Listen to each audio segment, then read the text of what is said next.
My gaming group thought I was ugly because of my username. The pick-me girl who bullied me couldn't handle seeing my actual face. I started playing online games 3 years ago when my job got stressful and I needed something to decompress after long shifts. I found a guild in a popular multiplayer game and quickly became one of the top players in our group. I was good at strategy and coordination, and people wanted me on their teams for difficult raids. I contributed a lot to our success and earned respect for my skills, even though nobody knew anything about me personally. That was intentional. My username was GoblinTrash42, and I never showed my face on camera or shared pictures in our group chat. I didn't use voice chat either, because I didn't want the dynamic to shift once people knew I was a woman. I had seen what happened to female gamers who revealed themselves. The attention moved from their abilities to their appearance. The conversations got strange. The respect became conditional. I wanted to be valued for what I could do, not what I looked like. So I stayed anonymous and let people assume whatever they wanted. What they assumed was that I must be ugly. The username didn't help. GoblinTrash42 sounded like something a troll would pick. Combined with my refusal to show my face, people decided I was hiding because I had something to hide. They made jokes about it in group chat. They speculated about what I really looked like. They built an image of me that had nothing to do with reality. I didn't correct them because I didn't care what they thought about my appearance. I cared about the game. One person cared more than anyone else about pinning down what I supposedly looked like. Her username was Queen Pixie and her real name was Darlene. She was the only other woman in our main group who used voice chat and showed her face on camera. She wasn't bad looking, but she acted like she was the most beautiful creature any of these gamers had ever encountered. She constantly mentioned how rare it was for an attractive girl to be good at games. She talked about all the attention she got from guys who couldn't believe someone pretty would play with them. She positioned herself as the exception to every rule about female gamers. Darlene didn't like that I existed. She didn't like that someone with strong skills refused to show their face. She especially didn't like that some of the guys in our group respected my gameplay more than they respected her looks. She couldn't compete with me on ability, so she competed on appearance instead. The problem was, she needed me to be ugly for that competition to work, so she made sure everyone believed I was. Darlene made comments constantly about how I must be hiding for a reason. She said people confident in their looks didn't use usernames like Goblin Trash. She said my refusal to appear on camera was suspicious and probably meant I was ashamed of something. She joked that I was probably a middle-aged man pretending to be a woman. The guys in our group picked up her framing and ran with it. They started calling me Goblin as a nickname. They made jokes about what I probably looked like based on nothing but assumptions. Darlene laughed the hardest at every joke and added her own. She was building consensus around an image of me that didn't exist. I let it happen because confronting it would have meant revealing myself, and I wasn't ready for that. After 2 years of playing together, our guild decided to organize an in-person meetup. People had been talking about it for months, and finally someone took charge of logistics. We picked a city central for most members and rented a private room at a restaurant. About 15 people confirmed they would attend. Darlene was extremely excited. She talked about it constantly in group chat. She discussed what she would wear. She asked if anyone was nervous to meet her in person. She made sure everyone knew she'd be even more impressive in real life than on camera. She also made comments about how interesting it would be to finally see Goblin Trash in person. I confirmed I would attend and said nothing else. The day of the meetup, I arrived 15 minutes early and chose a seat in the corner where I could watch people enter. I wore a simple dress that fit well and did my makeup the way I usually do for nice occasions. I look like myself, which is to say I look like someone who gets stopped on the street by modeling scouts. I'm not bragging, it's just a fact about my genetics that I had no control over. I've been called beautiful my entire life by strangers and people who know me. My appearance has opened doors and created problems in equal measure. It's part of why I valued anonymity in gaming. I wanted one space where my face didn't define my experience. Guild members started arriving and checking in with each other. They were looking for faces they recognized from camera. Darlene arrived in a tight dress with full makeup and immediately started commanding attention. She hugged the guys she recognized, posed for pictures, and acted like the guest of honor.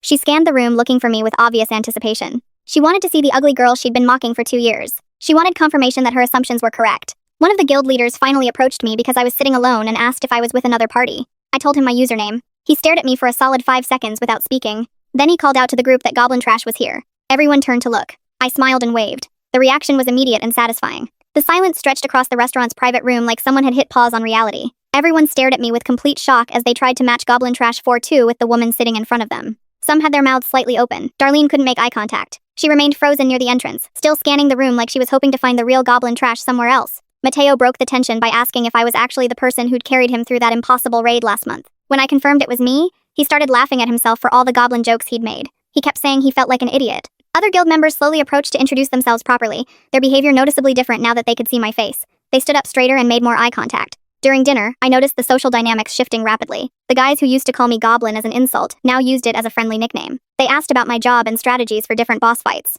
They offered to buy me drinks. Darlene tried to maintain her position as the center of attention, but kept glancing at me with barely concealed anger. She told stories about modeling opportunities. She posed for pictures, but people's attention kept drifting back to me. Tucker pulled me aside and apologized for not shutting down the appearance jokes in group chat. He admitted he'd gone along with assumptions he had no basis for making. He promised to be more aware going forward. When I returned to the table, I overheard Darlene whispering to Lyra about how I probably used filters or had work done. Lyra looked uncomfortable and changed the subject to upcoming raid schedules. Other guild members were actively avoiding Darlene's attempts to gossip. When she tried to pull someone into her conversation about my looks, he made an excuse about needing another drink. Mateo sat next to me and we talked strategy for upcoming content. He asked detailed questions about my approach to specific mechanics. He mentioned he'd always respected my calls during raids and never understood why people made such a big deal about me not showing my face. He said my raid leading was some of the best he'd experienced. For the first time in 2 years, I felt like I was being seen as a complete person rather than a mystery or a joke. Darlene made one last attempt to reclaim attention by suggesting a group photo and insisting on positioning herself in the center. When I ended up near the middle of the group,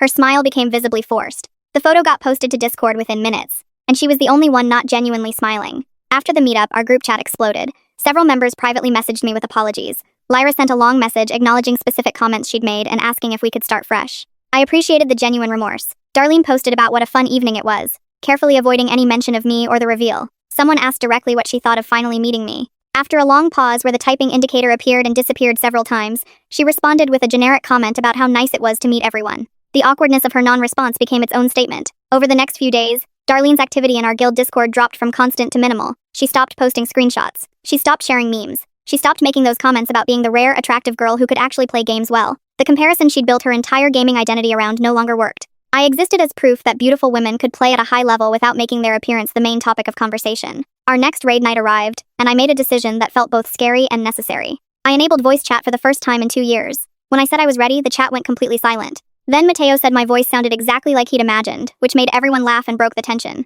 My callouts during the raid were as sharp as they'd always been in text. Hearing my actual voice seemed to complete the picture for guild members still processing the reveal. Darlene joined voice chat but stayed muted for most of the raid. She missed several mechanics she usually handled without issue. She stood in fire and died early. Her performance mirrored her mental state. Lyra messaged me asking if I wanted to grab coffee. We met at a cafe and she opened up about how Darlene had actively encouraged all the jokes about my appearance over the past 2 years. She admitted she'd gone along with it because Darlene made it seem like harmless fun. Seeing my actual face made her realize how cruel those assumptions had been. I appreciated her honesty more than empty apologies. We made plans to hang out again.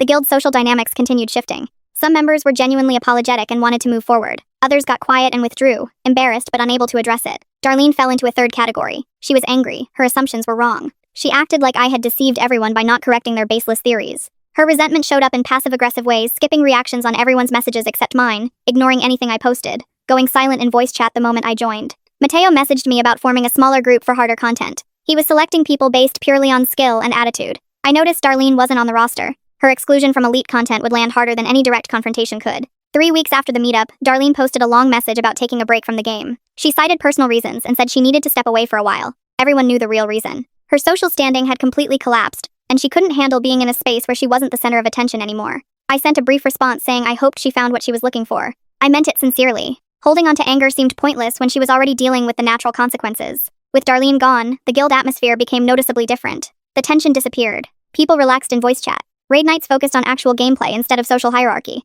I started streaming my gameplay about a month later. The decision felt right. Hiding had served its purpose for 2 years, but I was ready to exist fully in gaming spaces now. My viewer count grew steadily. People appreciated the combination of high-level play and genuine personality. Several viewers left comments saying they were tired of streamers who used appearance as their main appeal. Women flooded the chat sharing similar stories about being judged on looks before skills. One woman said she finally turned on her camera during raids after watching my streams. She said knowing someone else had navigated these dynamics successfully made her feel less alone. Looking back, the meetup reveal satisfied me not because it proved I was beautiful. It satisfied me because it exposed how cruel and baseless appearance assumptions are in gaming culture. I maintained anonymity long enough to build genuine respect for my abilities. I showed my face eventually because hiding forever would have given those assumptions too much power. My gaming life feels complete now. People value my skills while I exist as my full self. That was always the goal.